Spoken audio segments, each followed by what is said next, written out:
Bienvenidos a la tercera temporada de Black Mirror, la serie que nos demuestra lo peor de la tecnología y de nosotros mismos. En esta temporada nos enfrentamos a algo aún más inquietante. ¿Qué pasa cuando la sociedad misma se convierte en el enemigo?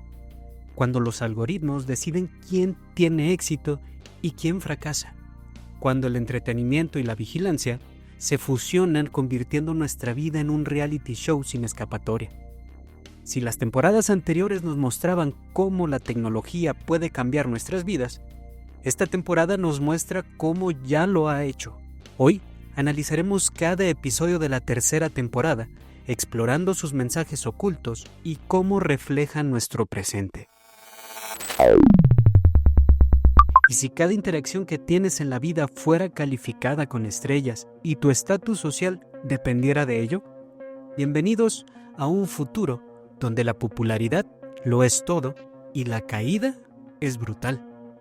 Nos adentramos en la vida de Lacey Pound, una mujer atrapada en un mundo donde cada interacción social es evaluada con una calificación de 1 a 5 estrellas. Tu puntuación no es solo un número, define tu vida entera. Si tienes una calificación alta, puedes acceder a mejores viviendas, trabajos y servicios. Pero si bajas de 4, las puertas comienzan a cerrarse. Lacey tiene una puntuación de 4.2, pero aspira a más. Cuando recibe una invitación a la boda de su amiga Naomi, una influencer con 4.8, ve la oportunidad perfecta para subir su calificación. Si logra impresionar a los invitados de alto nivel, su puntuación se disparará. Pero todo comienza a salir mal. Su calificación empieza a bajar cuando tiene una discusión en el aeropuerto y pierde su vuelo. Intenta alquilar un coche, pero su baja puntuación le impide acceder a vehículos de calidad. Sin opciones, es recogida por una camionera con una calificación de 1.4. Por primera vez, Lacey conoce a alguien que no vive esclavizada por la validación social, pero aún no está lista para aceptarlo. Llega a la boda en un estado deplorable. Su puntuación cae en picada hasta que el sistema la bloquea completamente. Es arrestada y encerrada en una celda. Nosedive es una de las críticas más potentes de Black Mirror sobre nuestra sociedad hiperconectada. Vivimos en un mundo donde cada like y comentario nos afecta más de lo que queramos admitir. Nuestra autoestima muchas veces depende de la aprobación digital. Pero ¿qué pasa cuando todo lo que hacemos es con la intención de ser valorados por otros? Este sistema no es solo una ficción. En China existe un sistema de crédito social donde las personas son puntuadas por su comportamiento. Si tu puntuación es baja, puedes perder acceso a préstamos, viviendas y trabajos. Si criticas al gobierno o te asocias con personas problemáticas, tu puntuación puede bajar. Lacey pasa todo el episodio intentando encajar en un molde imposible, sonriendo aunque esté infeliz. Solo cuando lo pierde todo y deja de preocuparse por la opinión de los demás, es realmente libre. Pero para llegar a ese punto, tuvo que ser completamente destruida por el sistema. ¿Preferimos una felicidad artificial a cambio de aceptación? ¿O estamos dispuestos a ser nosotros mismos, aunque nos excluyan? ¿Y si un videojuego pudiera leer tus miedos más profundos y hacerte vivirlos en carne propia? Playtest es el episodio que explora los límites del miedo, la tecnología y la mente humana. Cooper ha dejado todo atrás para viajar, pero hay un problema. Ha cortado contacto con su familia, especialmente con su madre, tras la muerte de su padre. Cuando su cuenta bancaria se queda en ceros, necesita dinero urgente para volver a casa, pero el destino pone enfrente de él una oferta de trabajo misteriosa. Acepta sin dudarlo y llega a una misteriosa empresa de videojuegos en Londres. Ahí conoce un grupo de desarrolladores que le presentan un revolucionario sistema de realidad aumentada, capaz de sumergirlo en una experiencia completamente personalizada. El dispositivo se integra a su cerebro, adaptándose a sus propios recuerdos y temores. La prueba comienza en una mansión embrujada, donde los efectos de la simulación son tan realistas que Cooper no distingue entre la realidad y el juego. Lo que comienza como un simple juego de terror se convierte en una pesadilla insoportable. Monstruos, alucinaciones, figuras del pasado, todo parece real. Pero la verdadera pesadilla llega cuando la tecnología comienza a fallar. En un giro aterrador, Cooper ya no puede distinguir si sigue en el juego o si realmente está atrapado. La pantalla parpadea y regresamos a la escena inicial. Cooper sentado en la silla de pruebas. La científica le dice que la prueba apenas duró unos segundos, pero algo salió mal. El episodio termina con su madre llamándolo sin saber que nunca podrá responder, pues Cooper está muerto. Playtest es una exploración aterradora de los límites de la tecnología y la mente humana. El episodio nos muestra un futuro donde los videojuegos no solo entretienen, sino que se meten en nuestras mentes. ¿Hasta qué punto estamos dispuestos a ceder el control de nuestros propios pensamientos? Actualmente, existen tecnologías que leen nuestras emociones en tiempo real. ¿Qué pasará cuando puedan manipularlas completamente? Pero, ¿qué pasa cuando el miedo deja de ser un juego? La línea entre la división y el trauma se vuelven peligrosas cuando la tecnología puede meterse en nuestros pensamientos más profundos. A lo largo del episodio, vemos que Cooper no le teme a los monstruos. Su verdadero miedo es el abandono, la pérdida y el dolor no resuelto con su madre. Cuando el dispositivo explora sus recuerdos, su peor pesadilla no es el videojuego, sino su propia culpa.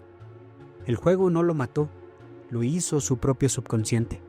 Al final, Playtest nos deja con una reflexión aterradora. ¿Qué pasaría si la tecnología pudiera obligarnos a enfrentar nuestros miedos, sin posibilidad de escapar? Si alguien pudiera hackear tu cámara, grabarte en el peor momento de tu vida y obligarte a hacer lo que ellos quieran, ¿qué pasaría? Shut Up and Dance es un episodio brutal sobre cómo el miedo al escrutinio público puede llevarnos a hacer cosas impensables. Kenny es un adolescente tímido que trabaja en una cafetería. Se muestra amable con los clientes, pero parece constantemente nervioso. Cuando llega a casa, se encierra en su habitación y usa su laptop. A través de su webcam, alguien lo observa. Kenny ha sido hackeado. Lo han grabado haciendo algo comprometedor y ahora lo chantajean para seguir órdenes. Las instrucciones comienzan a llegar. Primero debe salir de casa y recoger un paquete. Luego, entregárselo a otra persona en una ubicación secreta. En el camino, conoce a otra víctima del chantaje, un hombre llamado Héctor. Ambos están atrapados en el mismo juego, obligados a cumplir órdenes o enfrentar la humillación pública. El chantaje escala rápidamente a niveles extremos, como llevar el pastel, asaltar un banco y al final hacer un pequeño viaje. Kenny es obligado a entrar en un bosque y enfrentarse a otro hombre en una pelea a muerte. Al final Kenny sobrevive, pero solo para darse cuenta de que nunca tuvo opción. El video comprometedor ha sido enviado de todas formas. El episodio termina con todos los chantajeados descubriendo que sin importar lo que hicieron, sus secretos han sido revelados. Shut Up and Dance es una de las historias más crudas de Black Mirror, porque es aterradoramente realista. Estamos en una época donde cada cámara puede ser un ojo espía. Hackeos, filtraciones y chantajes digitales ya no son ciencia ficción, son una amenaza real. Si alguien tuviera acceso a nuestros momentos más privados, ¿qué tan lejos llegaríamos para proteger nuestro secreto? Kenny no lucha por su vida, sino por evitar que su vergüenza se haga pública. Y eso lo lleva a hacer cosas que jamás imaginó. El episodio nos engaña haciéndonos empatizar con Kenny hasta que descubrimos la verdad. No es solo una víctima. Lo que intentaba ocultar era horrible. La lección final es brutal. El sistema de chantaje no castiga por moralidad, solo destruye vidas por diversión. Al final, Shut Up and Dance nos deja con una reflexión aterradora. No sabemos quién está mirando, y si ellos quisieran, podrían arruinar nuestra vida con un solo clic. Imagina que pudiéramos vivir para siempre. Si tu mente pudiera ser cargada en un paraíso digital y escapar de la muerte. San Junípero es una historia sobre el amor, memoria y la posibilidad de una eternidad creada por la tecnología. Es 1987. Suena Heaven is a Place on Earth, de Belinda Carlisle. Aquí conocemos a Yorkie, una joven tímida y reservada, explorando este mundo con curiosidad e inseguridad. Entra a un club nocturno llamado Tuckers y entre luces neón conoce a Kelly, una mujer segura de sí misma, extrovertida y seductora. A pesar de su timidez, Yorkie se siente atraída por Kelly y juntas viven un romance apasionado. Pero hay un misterio. San Junípero no es solo un lugar, es un destino temporal. Descubrimos la verdad. San Junípero es una simulación digital, un paraíso donde las personas pueden visitar temporalmente o quedarse para siempre después de la muerte. En el mundo real, Yorkie es una mujer mayor, postrada en una cama de hospital, conectada a la simulación. Kelly, también anciana, ha perdido a su esposo y a su hija y teme quedarse atrapada en este mundo artificial. En un gesto de amor, Kelly se casa con Yorkie. Al final, Kelly toma la decisión de quedarse también, dejando atrás el mundo real para reunirse con Yorkie en la simulación. Mientras un brazo robótico coloca sus conciencias en un enorme servidor lleno de miles de vidas digitales. San Junípero es uno de los episodios más emotivos y optimistas de Black Mirror, pero plantea preguntas profundas sobre la vida, la muerte y la eternidad digital. San Junípero nos muestra un futuro donde podemos escapar de la muerte, pero solo nuestras mentes sobreviven. Si nuestro cuerpo ya no existe y todo lo que experimentamos es simulado, ¿seguimos siendo nosotros mismos? Tal vez San Junípero sea un cielo artificial o simplemente una nueva forma de existir. Kelly inicialmente rechaza quedarse en San Junípero porque ha vivido el amor real con su esposo e hijas, quienes ya no existen. Para ella entrar a la simulación significaría negar su pasado y aceptar un mundo donde todo es eterno, pero artificial. Es justo seguir viviendo en un mundo digital si las personas que amaste ya no están ahí. Al final, lo que hace que San Junípero sea especial no es la tecnología, sino el amor de Yorkie y Kelly. San Junípero no es solo una simulación, es un nuevo comienzo. San Junípero nos deja con una pregunta inquietante. Si tuvieras la opción de vivir para siempre en un mundo digital, ¿lo harías? ¿O dependería el con quién estarías? ¿Cómo convencerías a un soldado de que mate sin dudar? ¿Y si la tecnología pudiera hacer que el enemigo ya no pareciera humano? Men Against Fire es una historia sobre el papel de la tecnología en la guerra y cómo la propaganda no solo manipula las mentes, sino la percepción de la realidad misma. Conocemos a Stripe, un joven soldado en su primera misión. Su objetivo, cazar y eliminar a unos seres llamados cucarachas, descritos como monstruos que amenazan la humanidad. Los soldados llevan implantado un sistema llamado MAS, una tecnología que les mejora los sentidos y les proporciona información táctica en tiempo real. De repente, se encuentra con una cucaracha. Es una criatura pálida, de ojos negros y aspecto terrorífico. Stripe la persigue, logra matarla con su rifle, pero antes de morir, la criatura le apunta con un láser a la cabeza. A partir de este momento, Stripe empieza a notar cosas extrañas. Las cucarachas ya no parecen tan monstruosas. Descubre la verdad. Mas no solo ayuda a los soldados, los engaña. Los supuestos monstruos no son criaturas horribles, son personas. El gobierno ha manipulado la percepción de los soldados, alterando su visión y su oído para que los enemigos no se vean como humanos. Stripe se rebela contra el sistema y se niega a seguir matando. Pero la tecnología está diseñada para que la obediencia sea la única opción. Un oficial explica la cruel realidad. Los soldados que cuestionan el sistema son reseteados. La última escena nos muestra a Stripe en una casa vacía, viendo una mujer hermosa dándole la bienvenida. Pero la realidad es muy diferente. Está solo y su mente ha sido alterada. Su visión ya no es confiable. Men Against Fire nos muestra cómo la guerra no solo se pelea con armas, sino con la percepción de la realidad. En cada guerra, los gobiernos han usado propaganda para deshumanizar al enemigo. En este episodio, la tecnología lleva a la propaganda al siguiente nivel. En lugar de convencerte de que alguien es un monstruo, hace que lo veas como un monstruo.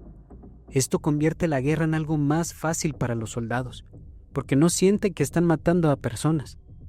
Stripe pasa de ser un soldado orgulloso a un hombre aterrorizado cuando descubre la verdad. Pero el sistema no le da opción. O acepta la manipulación o es eliminado. Este es el dilema moral más fuerte del episodio. El gobierno no solo decide quién es el enemigo, decide qué es real.